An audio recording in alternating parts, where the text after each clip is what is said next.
There we go. All right. Today, we are going to leave our friend Plato, and move into our next philosopher, Aristotle. Where the Sophists and Plato left off, Aristotle picked up the ball, ran with it, and decided to create an actual systematic art of rhetoric. So when Plato said, hey, we could have an art, but it has to have a knowledge of what, everybody? First, it has to have a knowledge of souls. And then you have to know, and souls and speeches, good. And then you have to know speeches and occasions. Do you remember that? I wrote down 5 things that you needed to know in order to maybe have true art of rhetoric. No pressure. Here we go. So let's know the souls. Let's know souls and speeches. Let's know speeches and occasions. Let's know context and speeches. Right? All of these elements could help us to put together what we call a true art of rhetoric. And so the philosophy was there. That's all that Plato did. He didn't lay out a way to, in fact, do it. So what happened is Aristotle picked up the ball and ran with that. And so he started to merge the ideas of the Sophists and Plato together to create this systematic way that we could make rhetoric an actual art, that it would be grounded in a study, that it would have a purpose behind it. And what he did was he came up with 3 different things. 1, he came up with naming different types of speeches and being able to identify what types of speeches should be used when. The second thing that he did is he developed style and arrangement, way to organize a particular speech, way to organize the speech depending on a context, depending upon the type of speech that you had. He gave us ways to organize and arrange the arguments that would be most effective for that type of speech, for that type of occasion, for that type of context. But the one thing that he did, which all of you have probably used in another class before, is came up with these crazy things called proofs. And these proofs are what is going to ground your next speech, this speech too, which we went over last time. So Aristotle's 3 proofs are what we're going to focus on today, so that you can start to get a good understanding as to what the 3 proofs are, and so that you can be able to identify them beyond the scope of this class, and in turn in things like artifacts of their own. And then you can also go forth and understand the 3 proofs, or at least we'll look at it, so that you can begin to identify and pull out the support that makes these proofs present in the artifact that you choose. So we'll need to support our claims, and we have to make sure that we are, in essence, persuading or justifying to our audience how this is either effective or ineffective rhetoric according to the standards of Aristotle. So what I want to do really quick is just ask all of you, and feel free to participate. It does not have to be right. It does not have to be wrong. Nobody cares. I just want to hear you talk. What's proof? Like from a law standpoint, it's like evidence. Okay, so let's start to use that. Evidence. And in the case of evidence, what does evidence look like? What is evidence? And if you want to go back to a court case, people present evidence all the time in multitudes of ways. So what types of evidence are used? Videos or pictures. Let's go with this. Okay, here we go. So videos, pictures, what else? Witnesses. Awesome. So witnesses. Markings. Okay, what do you mean? How would I put this? Fingerprints. Yeah, you leave a little something that it says that. Skin, hair, fingerprint. Good. Something that's identifiable. All right, awesome. court as evidence? Voice recording. Ooh, interesting. Okay, recordings.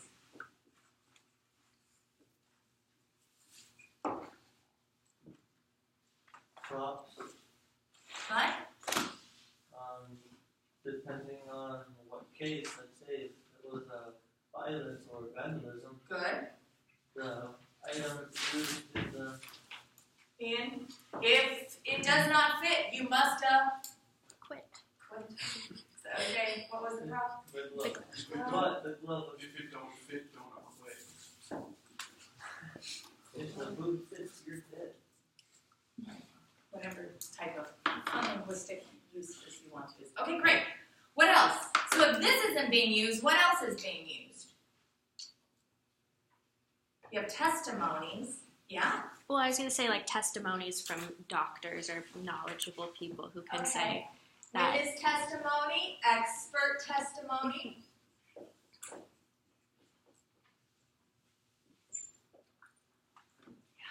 Weapons. Perchance. Objects. Like. Weapons. Awesome. What else? What other type of evidence? Now listen, it doesn't always have to be in court. Each of you make a case every day. Let's put it into a different perspective. You're going into a job interview. You're creating a case. For who? Yourself. Yourself. And you're going to need to provide them with some kind of proof that you can do what? Job description. That you can do the job requirements, that you're good for the job, that you should be hired. Absolutely. So to prove that, you are going to give them Resume. evidence, which is a resume, and perchance they see the resume and then they bring you in for an interview. Okay? Now what type of evidence are you going to use? You're going to ask you to elaborate on those things on your resume, right? So what types of evidence do you use? What do you do? And don't even think of it as evidence. It's not like I'm bringing in like a time card to show that I was on time. You're going to talk about maybe what type of person you are and how that is going to fit well with the job. How would you talk about what type of person you are? What do you do? You give what? You give examples. Oh my gosh, stop it, right? So we give examples, we explain, right? We use this crazy thing called language to explain ourselves, right? So we use examples of what happened. What else can we use to prove, or what do we try to do to prove that we are competent in a job interview? Do you wake up in the morning and you just go out of bed in your PJs? And then you dress a certain way. Dress your best. So you dress your best, right? You dress to impress, absolutely. So the aesthetics. What do you do with your words? You're like, I'm like really good for like this job. Like I'm gonna like be the best. Whatever. What do you do?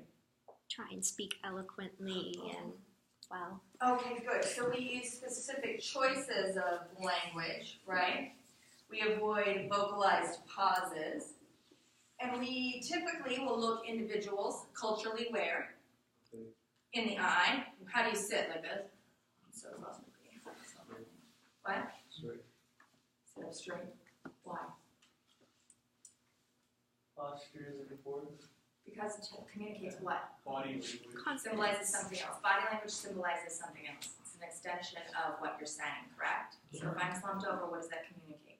You know. Lazy. I'm lazy. If I don't look you in the eye in the United States, it's to sign up. Disrespect or lack of attention. Good. These are all the different things. So we look at our also delivery, right?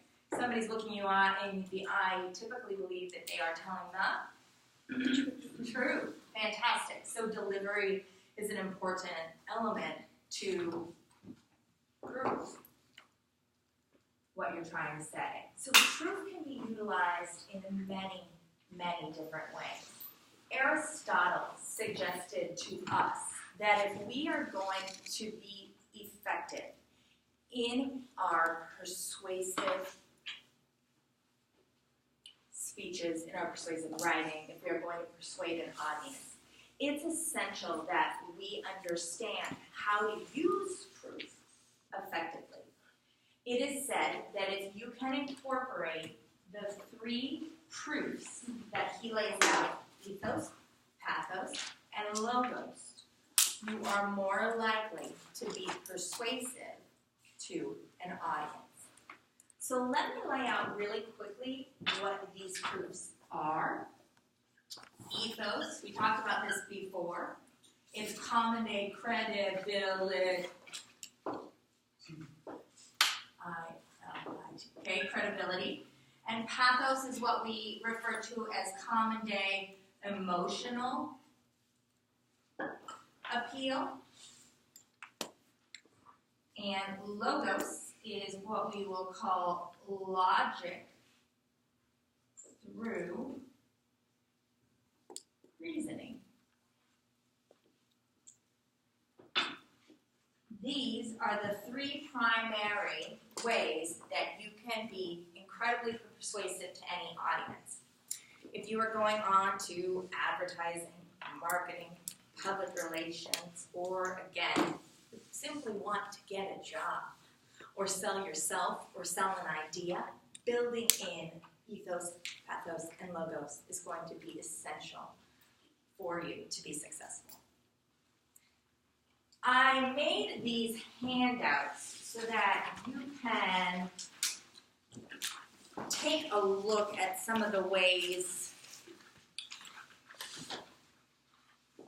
to identify in your advertising or in your artifact what is being used.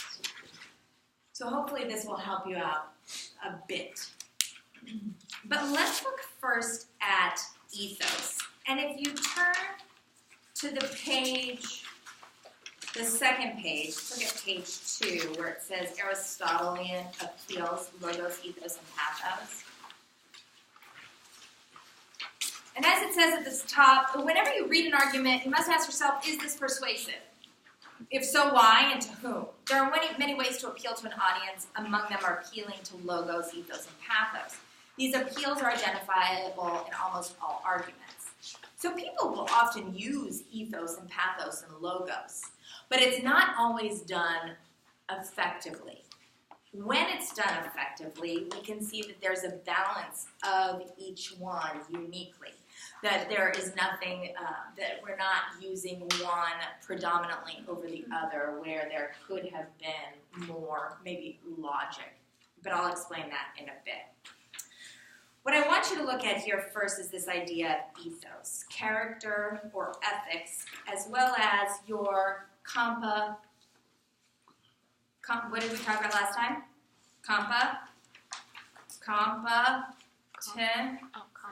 Good, everybody. Fantastic. So ethos, or common day credibility, is based upon 2 things. What are those 2 things? Character and competence. What is competence? It's the speaker's what? And this is going to be key. Let's turn this around.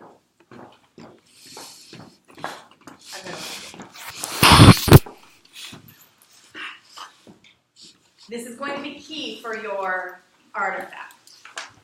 So if ethos, or common day credibility, is based upon 2 things, competence, like we talked about, and 2, character.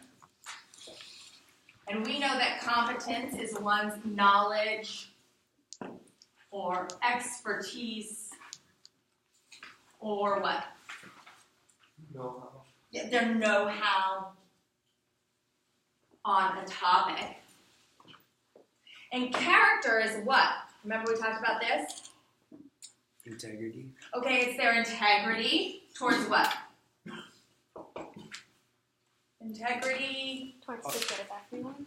towards the goods, right? So there's this idea of goodwill, that you have the audience's best interest in mind, that you're looking out for the good of them.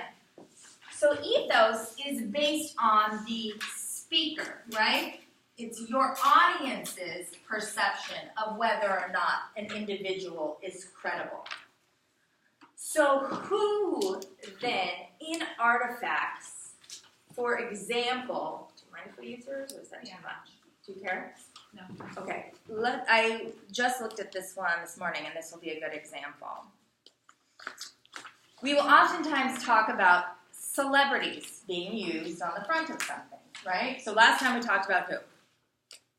Kim Kardashian. And what did we say about her? And weight loss, right? So what's she talking about? She's talking about weight loss. And we established that if she's talking about weight loss, is that credible? Does the speaker themselves have credibility? Well, who's the speaker? Is it Kim Kardashian or is it the... Speech giver? Yeah, so who would the speech giver be? Who created her advertisement? Whatever the weight loss company is. And that is going to be key for you to identify in your read. Who is doing the speaking to the audience?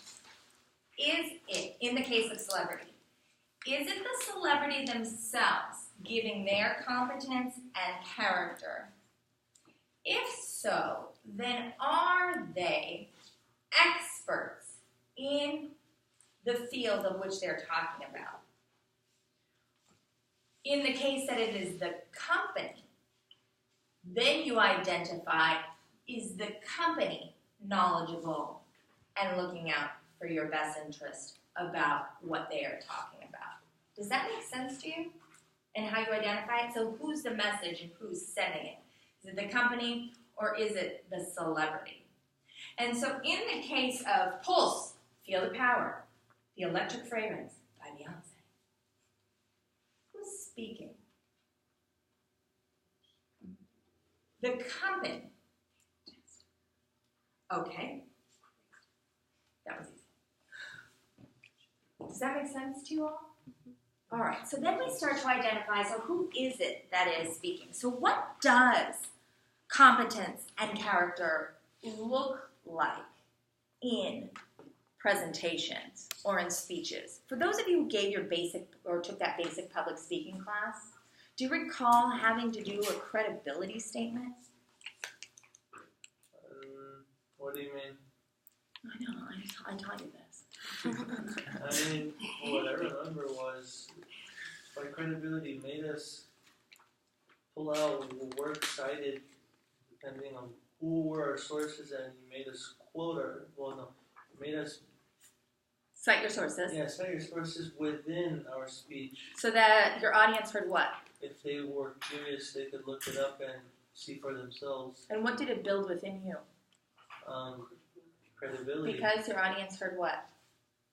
You're citing They've done what? Research. There you go.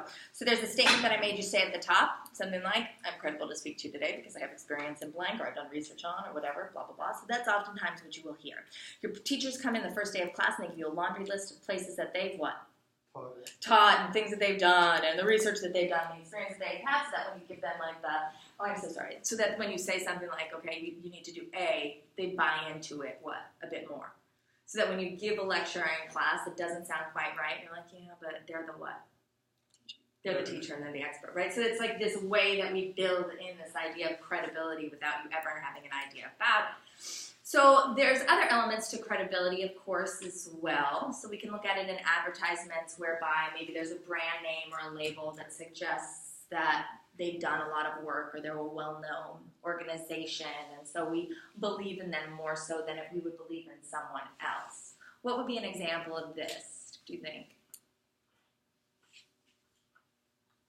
For like toothpaste commercials, when Great. they always say like #1 dentist choice for cavity protection or whatever. Fantastic. So that's a great use of, it's a good use of ethos, building in that you have a expert who's weighing in on the idea. And if it's a toothpaste called like green toothpaste organic nature, or it's Colgate, who are you more likely to go with? Why? Colgate has more press. They've been around for a long time. They've clearly been successful in what they do. Nobody's teeth are falling out because they've been brushing with Colgate their whole life, right? We buy into the idea that Colgate is an expert and that they're credible. You're more likely to go with a name brand when it comes down to things like even Advil. If you all are buying something for a headache at the local CVS, and there is an Advil brand and there is a CVS brand, people are more likely to buy the Advil brand, although it is the exact same ingredients if you look on the back of the bottle. Because of why? Because of the label, because of the company, because they believe in this company, because they've known it for a long time, because it's been proven over and over again that it works and it's effective.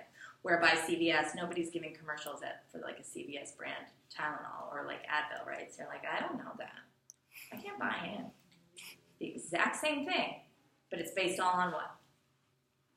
Credibility. Fantastic. Let's move this back to the front. I used to work at this restaurant back in the day. It was called Ruby Foods Times Square. It was in New York City. And I used to teach classes to all the newcomers at the restaurant. So every Wednesday, I would teach service classes, how to be a great server. And one of my lectures, or one of my classes, was always based upon a concept called credibility. Because if you are ever going into sales, you can sell based on credibility alone. You will notice in the upcoming election that many of the speeches and a lot of the debates will be run on credibility arguments alone, without having any grasp of how we're going to do something or what your policy is or what your plan is. It'll be run on sheer character and competence. It was done so easily in that original Barack Obama election, if you recall back. Barack Obama, the McCain camp kept saying, Barack Obama is too young. He doesn't have enough experience. He's only been in the Senate for 2 years. What does he know about running? Then they would talk about his character, and they would start to align him with different people. If you ever notice, like there was this whole Reverend Wright situation that came out. Barack Obama hates white people. Barack Obama isn't a citizen. Barack Obama's middle name is... If we can bring up all of these things, it can start to diminish in a very racist society what? His credibility towards the masses, right? So they will run these campaigns on credibility alone, really not targeting anything else. So when I used to work at Ruby Foods Times Square, people were getting fired, like, daily. That's all that you were worried about, is just getting fired, okay? And the new kids who came in were, like, constantly on watch. And they were always panicked about getting fired. You had to sell a certain amount of specials every month, or else you were fired. Good. So you had to sell a certain amount of specials every month, or you were fired. If you didn't sell these specials, it was all panic. But where would you sell the specials? Well, you sell it in your opening blurb. And so we had to hit all these parts on our opening blurb, and they were always panicked. There was like 17,000 things to talk about, and it was dramatic. So I built this idea of competence and character. So what I told them is that when they come out, so every day we would have this shift meal. I don't know if you've ever waited tables before. Okay, I waited tables for like 8 years, so it's just my gig. So you would have these, you would have shift meal, and the chefs would come. They'd put all the food on the tables, and the 3 chefs, so that we had a grill, and then we had a wok, and then we had a sushi bar. And depending upon what that chef prepared, they would bring it up and they would sell it to you. So I told the newbies, I said, listen, you're going to need the 5 different things. You're going to need the protein, the sauce, the starch, the vegetable, and the allergies. That's what you remember. Once you are done learning, so take the food, taste the food, write down some ideas about the food if you want to. If you don't eat that food, ask somebody else. Ask the chef to give you a tasting profile. Then, after shift meal, you go and you memorize those 5 things. It's pretty easy to do. Because have you ever had somebody come up to you at a table and be like, Tonight from the kitchen we have a General Tso chicken with noodles and vegetables. It's $20. Does anybody want to buy that? Absolutely not. So I told them that we have to work on how we do it. So instead, what we do is we memorize those 5 things. We say, tonight from the walk, we have a General Tso chicken. It's going to be 10 ounces of breaded chicken. It comes over delicious udon noodles and a sweet and sour spicy sauce. It's served with bean sprouts, pea shoots, broccoli, some onions. I tried it this afternoon. It has a little bit of spice, but nothing that's going to make you drink gallons of water. It's $19.95. It's fantastic. Now do you want it? Why do you want it? What did I do? What? I don't want it because it's $20. Okay, good. What do you? What? Okay, good. What do you? Why do you want it though? Why do you believe me? Because you tried it. Okay, I said I tried it. Check. You said you liked it. I said I liked it. What else did? What about my?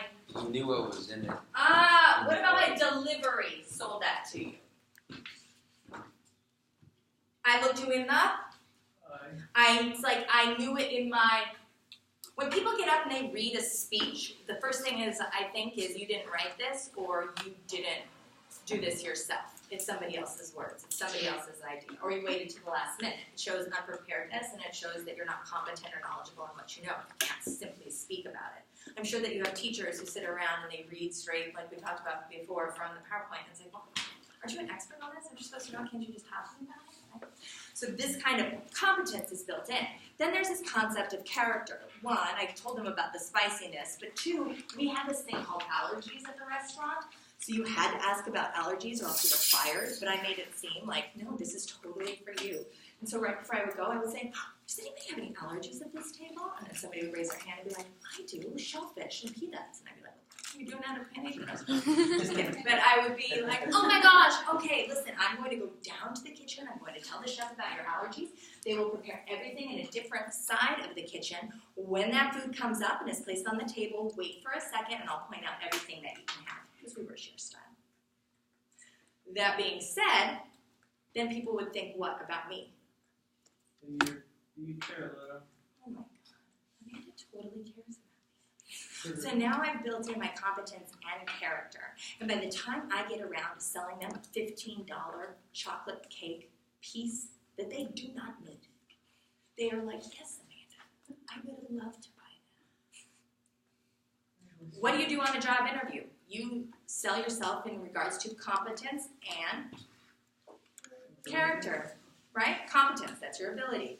Here's my experience, here's what I know, here's how I do it. And then I tell them about character. I'm doing this for me because I want to make a lot of money and I want to learn from you and I want to go out and use it in another company someday. Ha-ha. So it's never my first choice. No, we say, and that's why I want to be a great employee for you, because I want to contribute to your culture, because I want to make a difference with Google, because I want to be a part of, right? So we start to go back to them and how we're going to help them and what it's about, because this job isn't about us, it's about them. Does this make sense to you all? So it doesn't matter if you're in sales, if you're giving a speech, or if you are selling yourself on a job interview. If you can build in the ethos, you can do some kind of persuasive element to your audience. Does that make sense? All right, cheers. We try to all use that later. Let's go back to the handout, go back to page 1. So if you look at ethos over here on the side, ethics and credibility. So this is the ongoing establishment of a writer or speaker's authority, credibility, and believability as he or she speaks or writes, what we talked about. Ethos seeks to persuade the reader that the writer or speaker can be trusted and believed due to his or her noble character and ethical ways in which he or she is presenting ideas. So some examples of ethos that you may be able to identify and that you may want to use as support in your own presentation could be appeal to the writer's, speaker's believability, qualifications, character, relevant biographical information. So, i.e., are they a doctor? Is this an organization that we know about? How do they give their own sense of expertise? The use of credible sources. So like we said before, credibility isn't just one statement like, I'm a doctor, but instead it's built in over time through things like what?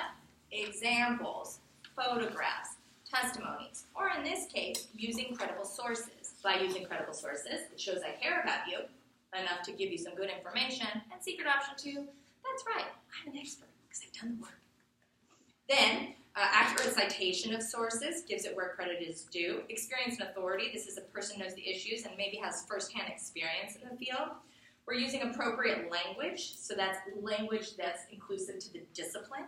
So if there's something specific that they're talking about, or they're using language specific to that discipline, to that environment, to maybe even that job, that's an excellent way to build your own credibility. Like, look, I know my terminology. So when I come in and I'm like, what does that word mean? Because sometimes I don't know what your cool, hip, youthful language is, and my credibility drops a little bit on being cooler. That's pretty important. Appropriate tone knows the context of the situation. They're humble, they're not arrogant. And uses tentative yet authoritative language. Avoid sweeping statements like, everybody is doing this. Because that makes you feel what? If you're not doing it, what happens? You're left out. You're like, oh, everybody's doing it. It's a fallacy, and we'll talk about that in a little bit. This is the only way. This will always works. Instead, they use words like, the research suggests, some experts believe, in my experience. So we don't talk from authoritative purpose in that way, but we use qualitative words and, what is the word? We use words that become more inclusive rather than exclusive. So if you also look onto page 2 on the back here, ways to develop ethos, you'll see that in the second box here it says author's profession, author's publication, appearance is sincere, it's fair-minded, it's knowledgeable, conceding to opposition where appropriate, morally, ethically likable, appropriate language for audience and subject, appropriate vocabulary, correct grammar, professional format. So this is what you want to start to look at in your own types of examples. The next thing, does anybody have any questions about ethos? Should you explain, if you are using ethos, both competence and character? Yeah, because that would be a good idea, right? Those could be your 2 maybe forms of support, and then you look in your artifact and you'll be like, hey, this is how they developed some competence, this is how they developed some character, and that's why it was effective. Ethos, because it built the credibility of the product, and thus individuals would be more likely to buy it. Sound good? Or no? Y'all think you can do it? Put your finger on it? Mm-hmm. Okay, awesome. Let's look at pathos. So back to the first page, if you want to go with it. Pathos is what we call emotional appeal. What's an emotion? Good! That's one of them. A mood. And that's good that you say a mood. What else? What's emotion? I'm sorry. Okay, so we can also use sadness. Good. Mm-hmm. Feelings.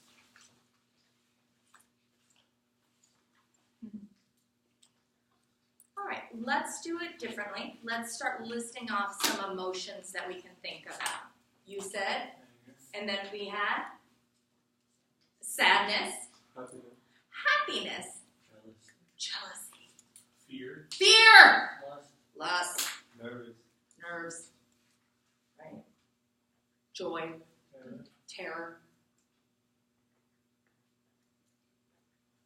We can utilize these emotions, knowing people's souls, right? So individuals all have these types of emotions that exist within them, that can put or produce this type of emotion. People, when they feel something emotionally, are more likely to be drawn to something, or they are more likely to take action or change their beliefs or values strictly on sometimes the basis of emotion, right? Like I said, I'm not a fighter, I'm a lover. But sometimes I fight because I love too much, right? So think about the experiences that you have had with emotions in which you have acted instinctively, or when you've seen something or an image and you've been like, oh, no, yes, sad, right? So what are the different ways that we can bring about emotional appeal? Well, shocker, we can do it through all of these uses of evidence again. But how do we bring about that type of feeling in individuals? So if you see here on the front page, it says pathos, the use of emotion and effect to persuade. Pathos appeals to the heart and to one's emotion. Pathos seeks to persuade the reader emotionally. This depends, of course, upon your who? Your audience. And what does your audience emotion really depend upon? Things like their morals.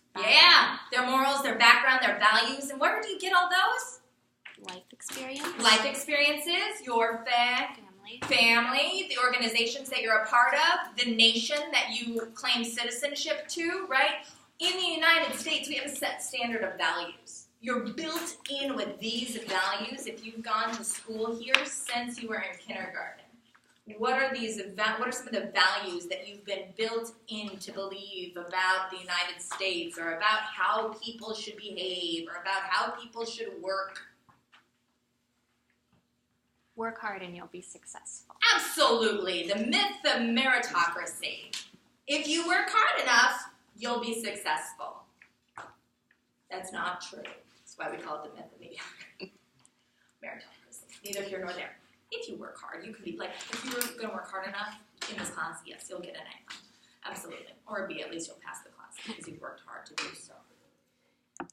In the world, I can continue to work and work and work as a teacher, but I'm never going to break out of this, whatever, to become the American dream, like a bajillionaire. Not going to happen. Okay, so good. So we have this idea of like, work hard. Pull your who up by your what? You ever seen pull yourself up by your, what does that mean? Kind of like you lift yourself up instead of someone else picking you up. Okay, good. So what do we believe in handouts? Not a big gift right here. This is the kind of language that's built in. What do we talk about patriotism now? What are the words that we love to use? Ideas like freedom. I love that opening to that show, The Newsroom. You see that? Mm-hmm. You ever see the opening to the... Yeah. Try that.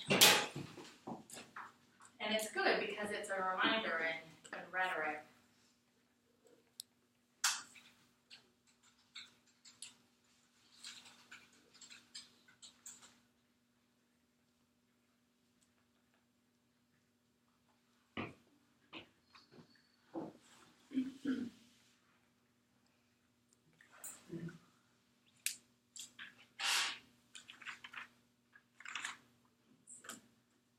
Hi, my name is...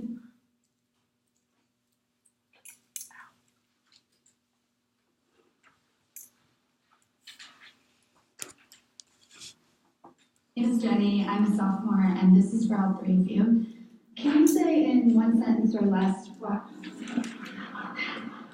you know what I mean. Can you say why America is the greatest country in the world? Diversity and opportunity. Lewis, freedom and freedom. So let's keep it that way. Well, the New York Jets. No, I'm going to hold you to an answer on that. What makes America the greatest country in the world? Well, Lewis and Sharon said it. Diversity and opportunity and freedom.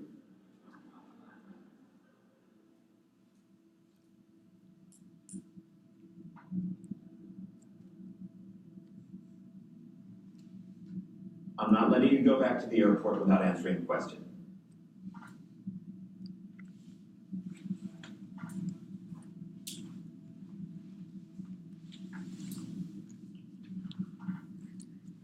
Well, our Constitution is a masterpiece. James Madison was a genius. The Declaration of Independence is, for me, the single greatest piece of American writing. You don't look satisfied. One's a set of laws and the other's a declaration of war. I want a human moment from you. What about the people? Why is It's not the America greatest great? country in the world, Professor. That's my answer. You're saying Yes. Let's talk about mine. But Sharon, the NEA is a loser. Yeah, it accounts for a penny out of her paycheck, but you can take a chip with it anytime you want. It doesn't cost money. It costs votes. It costs airtime, columns. You know why people don't like liberals? Because they lose. If liberals are so fucking smart, how come they lose so goddamn always? Hey, and with a straight face, you're gonna tell students that America is so star-spangled awesome that we're the only ones in the world who have freedom? Canada has freedom. Japan has freedom. The UK, France, Italy, Germany, Spain, Australia, Belgium has freedom. So 207 sovereign states in the world, like 180 of them have freedom. All right. And yeah, you, sorority girl, just in case you accidentally wander into a voting booth one day, there's some things you should know. One of them is there is absolutely no evidence to support the statement that we're the greatest country in the world. We're 7th in literacy, 27th in math, 22nd in science, 49th in life expectancy, 178th in infant mortality, 3rd in median household income, number 4 in labor force, and number 4 in exports. We lead the world in only 3 categories: number of incarcerated citizens per capita, number of adults who believe angels are real, and defense spending, where we spend more than the next 26 countries combined, 25 of whom are allies. Now, none of this is the fault of a 20-year-old college student, but you nonetheless are, without a doubt, a member of the worst generation ever. So when you ask what makes us the greatest country in the world, I don't know what the fuck you're talking about. Yosemite?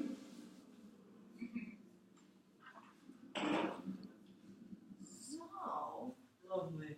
Let's talk about this in regards to pathos. If somebody comes out, and when you'll start to hear campaigns in the future, they're going to use words like what? Freedom, hope, change. Right? These are words that people are like, I have no clue what hope means, but that sounds good, right? Change.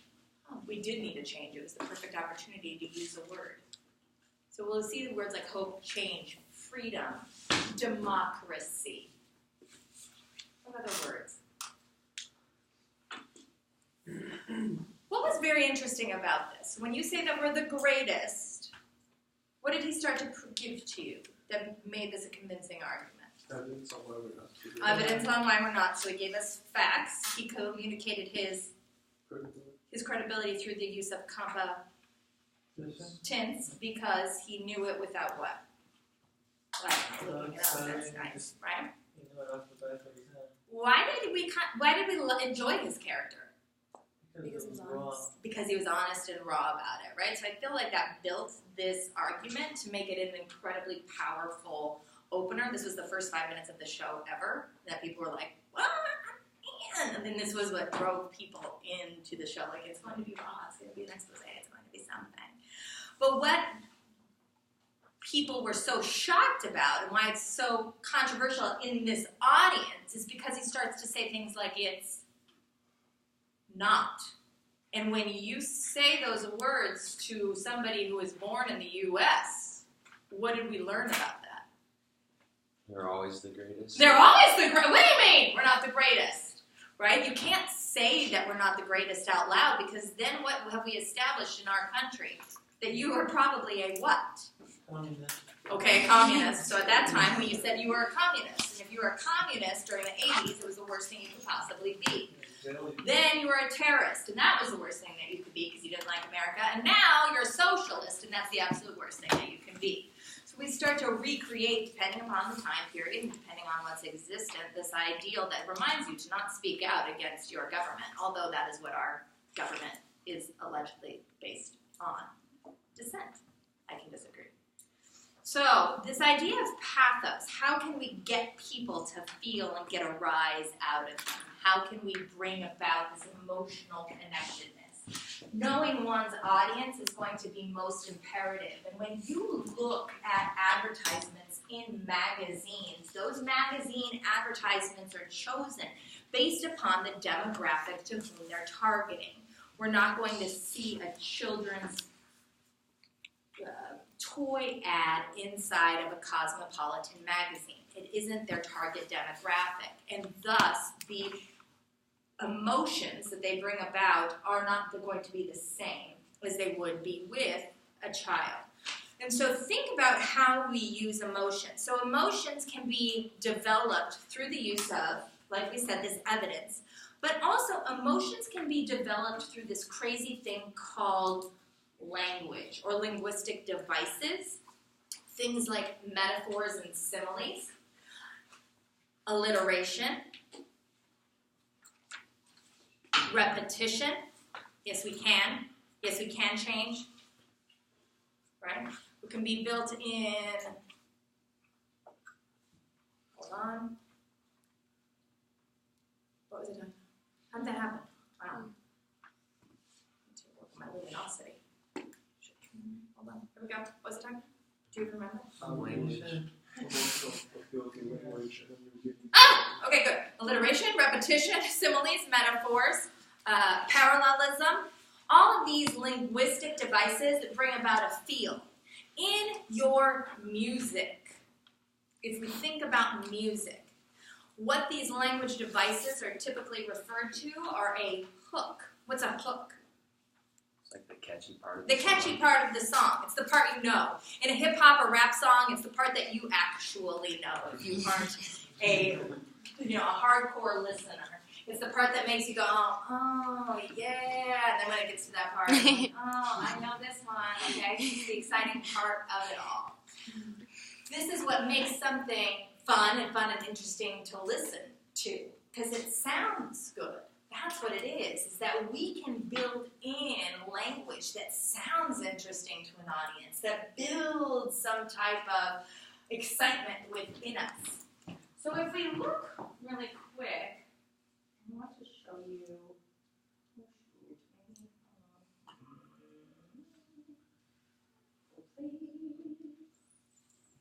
Wait 1 second. Let's go through. I guess I'm not going to show it to you because it's on the computer.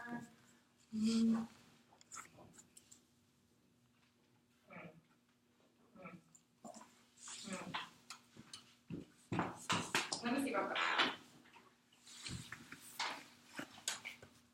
If I can find.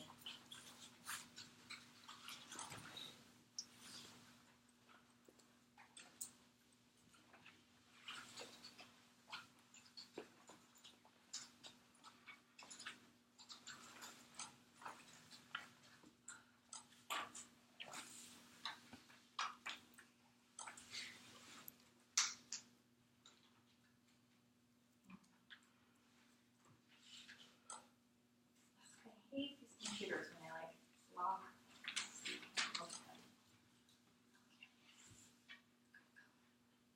Here we go.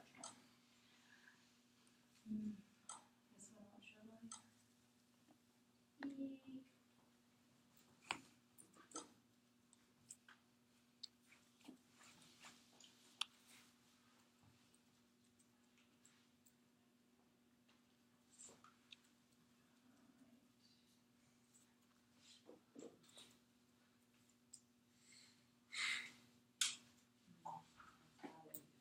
All right, well, no worries. We'll worry about that one. Perchance next time I'll bring in an example for you on Tuesday. Let's look at some of the examples that you can start to look at in your own work. Appeal to the heart or emotion. We can draw from spirituality or religious traditions. If we know that audience, we can build it from that. Stories or testimonials. So there's this movie called Sicko that Michael Moore did years and years ago, which talked about the health insurance companies in the United States and how not only are they not effective, but if you do have it, then it's not even working for you in that case. He tells a story about a woman whose son was sick, had a fever. Over the progression of the day, continued to get worse and worse. He had about 104 fever, and she decided to put him in the car and take him to the hospital. When he got to the hospital, he was going in and out of consciousness, and she said, I need your help. I need you to help my son. And they said, well, let me see your type of insurance. The type of insurance she had, they were like, well, we can't help you at this hospital. You have to go to the one down the street. She's like, I don't care, I'll pay whatever it is. And they're like, we can't even see you in this hospital. No, you have to go down the street. She goes, well, can I at least get some type of ambulance to take my son? Because I don't think that he's doing very well and I feel like he needs supervision. And they said, no, I'm so sorry, we can't cover that either. So she put him in the car, and by the time they got to the next hospital, her son had passed away. This is the story that Michael Moore chooses to tell because he has 2 hours to get a point across, a persuasive message. Most speeches, you have 5 minutes to do so, or even in an advertisement, you have an instant second.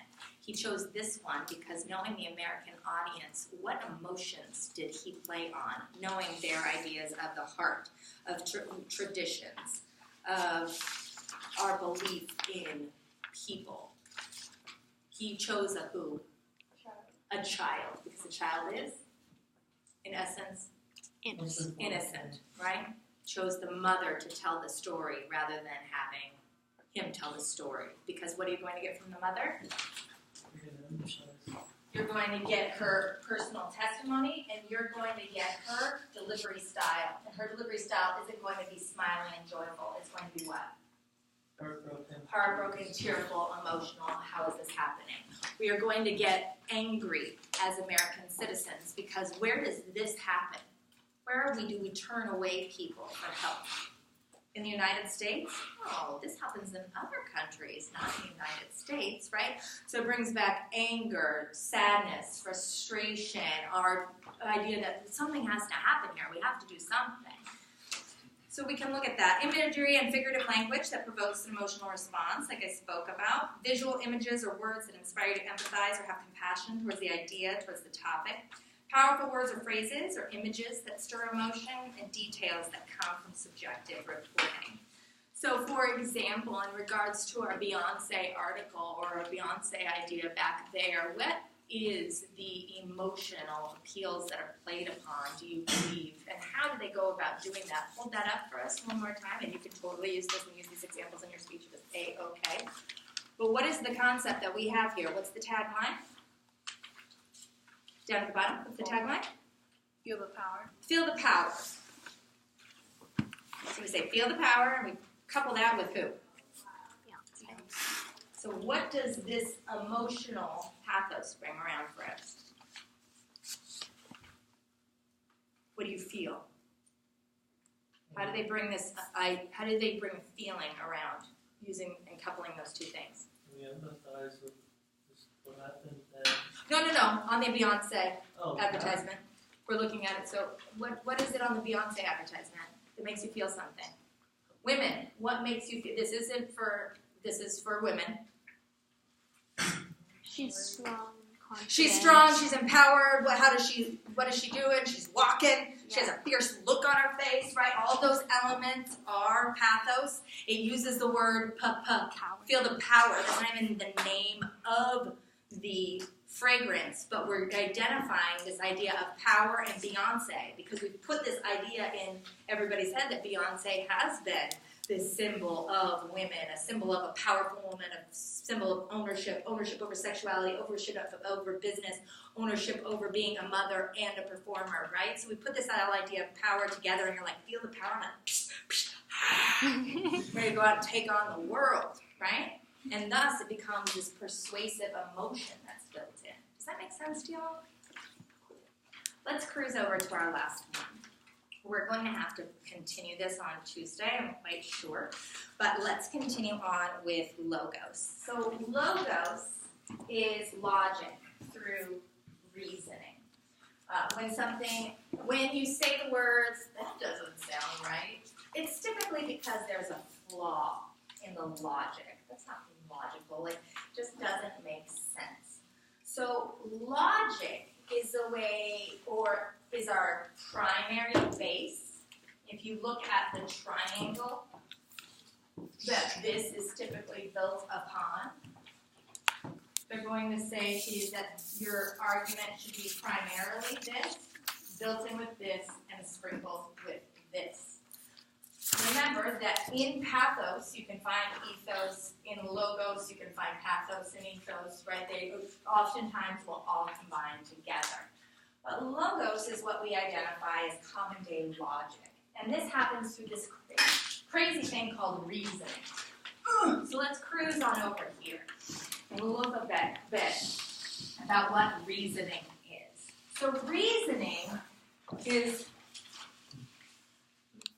everybody loves to take pictures, like one in them, like my agent doesn't have to sign off on that or something. No, you're not.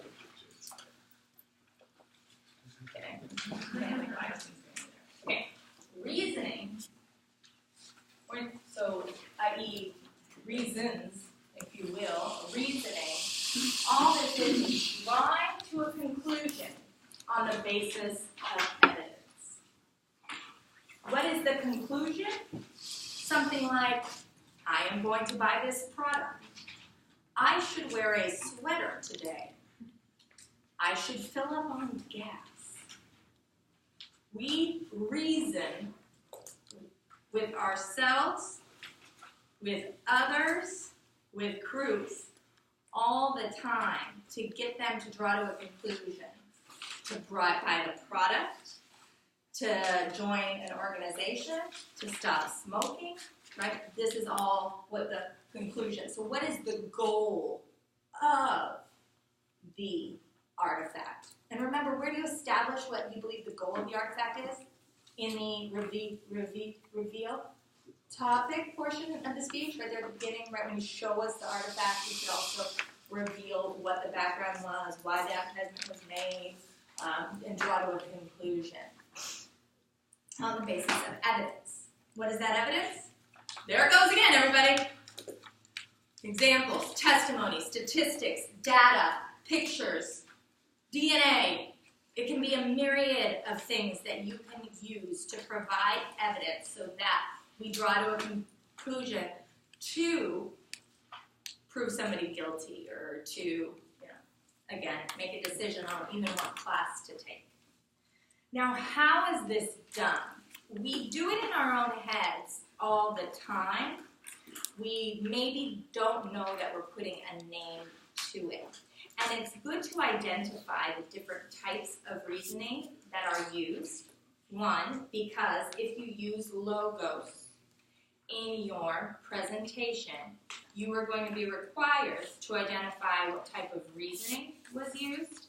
And although it may seem daunting right now, please know that this is incredibly easy, and I have an entire PowerPoint with pictures that we'll go over together so that you can start to identify which one is which. But let's look at these different types, and I'm going to go over each of them so that we can understand exactly what it's referring to. So inductive reasoning, which you may have heard before, yes? And so here comes the definition. It's reasoning that moves from particular facts to a general conclusion. This was presented, this was presented, this was presented, thus we can conclude that this is the right choice. Dreary outside, it was raining yesterday, I see other people who are wearing sweaters, the iPhone says it's going to be cold, thus I should wear a sweater. Right? This would be some type of inductive reasoning. How many of you are getting ready to register for next semester yet? Or not? We're thinking about it. What's one class that you're like, crap, I don't want to take that class? Math. Which one? 18. Math 18! Damn it. So when you were looking for a Math 18 class, you're just going to go on the schedule and find whichever one sounds good, fits your schedule? No, you're not. What are you going to look for? Everybody, when you have a class that you are dreading, what do you look for? A class that is, use the word, here it comes. It's 4 letters. Easy. And it doesn't mean you're not a good student. Doesn't mean you're not willing to try hard. But you know this is going to be difficult already. So you're going to look for a class that is easy so that you can get it, so that you can grasp, so that you can succeed in it. And schedule so you can be mentally more happy with it. Oh, well, because if I had to go at 7 o'clock in the morning, So what do? Well, the first thing that you may do is you talk to a friend. Have you started to do this? Like, I have to take Math 18. Who'd you take for Math 18? He's like, Jones. And you're like, was it easy? He's like, totally. You're like, who'd you take for Math 18? And you're like, I took Jones too. And she's like, oh yeah, was it easy? And you were like, oh my gosh, it was so easy. Interesting. And then you go to this totally valid website called Rate My Professor. And Rate My Professor has this crazy thing on it called testimony. And then it has these statistics, right? A rating of 1 to 5. It has all this evidence for you. Jones and the chili pepper? Maybe Jones has a chili pepper, because if you are hot, you are a good teacher. Do you ever read that about yourself? I try not to. I go on like once a year. Oh, good. I try. You wouldn't believe the kinds of things that are written on there, though, sometimes, that are so incredibly degrading. So when it comes to chili peppers, a space that allows for individuals to judge somebody based upon their appearance, it was like I was in like the most degrading rap song of my life one time. Like I want that teacher and blah, blah, blah, blah, blah, blah, and whatever. I had to get it removed. It was like so embarrassing. And then, of course, who felt shame? Like I did something. I was like, no. Anyway, I digress. So you go to Rate My Professor, and everyone's like, take Jones, they're easy. Jones is easy. Jones gives you a study guide. Jones makes you work hard, but you'll get an A because you'll totally learn from him. And you're like, that's interesting. And then finally you go to your counselor, and you're like, listen, I got to run the store from F18, and I know it's going to be difficult, but there's somebody easy. And your counselor's like, shh, don't tell anybody. I heard Jones is easy. So, your friends say Jones is. Rate My Professor says Jones is, and your counselor said Jones was, and therefore we can conclude that Jones will be all the time. Most of the time. Because somebody's always going to come in and be like, that was the worst, hardest class that I've ever taken. I cannot believe somebody recommended that to me. Did that ever happen to you too? Most of the time, it's going to be good. If you can get enough backup, it's just like buying a car. You're going to go in on the lot and be like, eeny, meeny, miny, mo. No, you're going to do research, right? You're going to find out which one is best. And what. I went to a restaurant the other day, and I was like, gosh, what am I going to get? And somebody's like, I've had this, I've had this, I've had this. Oh, it's so good. Get that, get that. And I'm like, all right, I'll get that. One, bandwagoning, but two, okay. I got enough evidence to support my decision or my conclusion. This is inductive reasoning. So if you have an advertisement that's going to present you with a fact, and draw to a conclusion, this would be some type of induction. Does that make sense? All right, great. The second type is something called deductive reasoning. Deductive reasoning is going to have two parts to it. The first part is the syllogism. And this arose from our friends, the Greek Sophists and Plato. This is the type of argument that they would often use. Aristotle developed this term, which is on your exam. So you can use that now. So what is deductive reasoning? Well, it's reasoning that moves from a general principle to a specific conclusion. The syllogism is always 3 parts to an argument. So you'll know you have a syllogism when you have 3 parts to the argument. It is the, let me come on over here real quick, I'll write it down for you all. If I had it.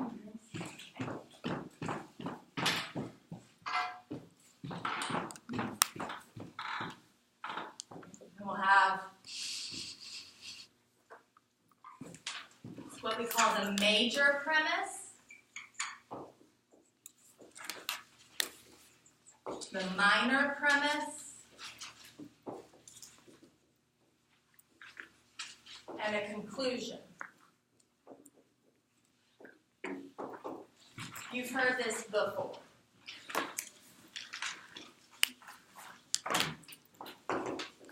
All men are mortal.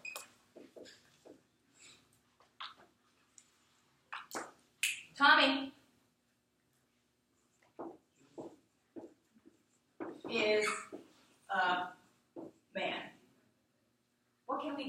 from these two claims? Tommy will die eventually. I'm sorry. Good, but oh, perfect. Tommy is what?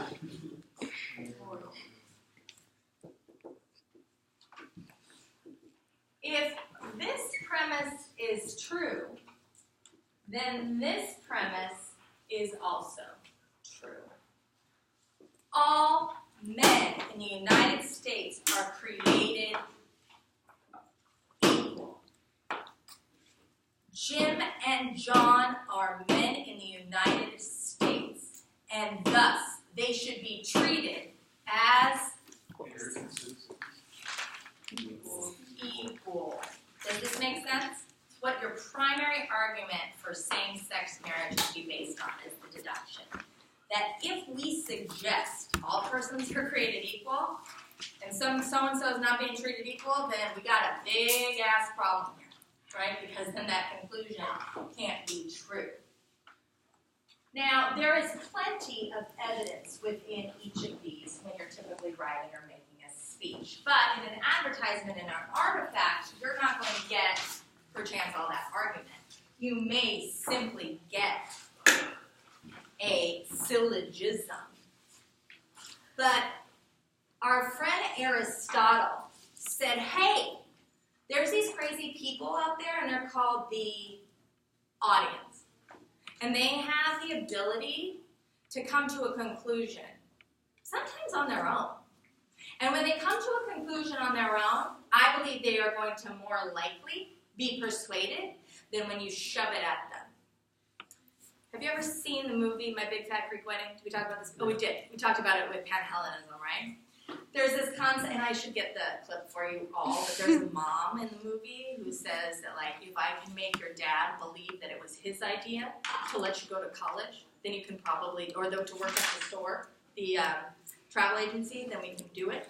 So what she does is she makes him believe that it was his idea all along, and he's like, this is a great idea, we should do it, right? Rather than her just telling him.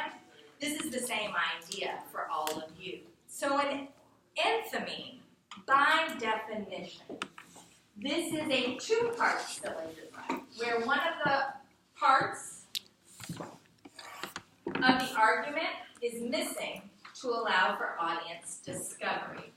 I did not say this part, but you all did. Either A, because you had heard it before, but it was fun that you Zoe took a different turn on it. If we had a picture or something, like, I don't know, like a casket, like smoking and whatever, then we could maybe deduct that we were talking about, Tommy's going to die. I don't know. Right? In that way, if you wanted to, or if we were talking about mortality. But when two parts of the argument are there and one is missing, it allows for your audience to come to a realization on their own. For them to be like, oh, yes. For example, I had a student one semester who said, after in this class, I thought communication studies was supposed to be easy. That's why football players major in it. So you all will laugh. What does our audience, culturally, societally, stereotypically, know or believe? Football players are kind of stupid, maybe. Not Okay, that so smart. what's the unstated premise? What's not stated? I thought communication studies was supposed to be easy. Isn't that why football players major in it? Football players are dumb, stupid. What? Communication is for stupid people. Excellent. Okay, good. So did everybody come to some kind of conclusion like this in their own head? Raise your hand. Nobody came to this conclusion? Okay, you all did because you were laughing, right? You knew what he was saying. It's the inferred idea, and that is the syllogism. That is what oftentimes will happen in your advertisements. So I encourage you this weekend to continue to go through to look for advertisements, to start to identify areas of ethos and pathos and logos. For the time being, remember that logos appeals to the mind or the intellect. It draws from logic. It will show you facts and statistics. It gives you if or then statements. It gives you definitions of terms, explanations of ideas, cause and effect. We'll talk about that, details that come. But you can continue to look at these samples and examples that I gave you over the weekend while you pull out your handout. For those of you who came in late, did you all, or could you all come real quick and sign up on the date that you are going? If you have yet to pick a date for your speech, hold off right here and I'll get you set up.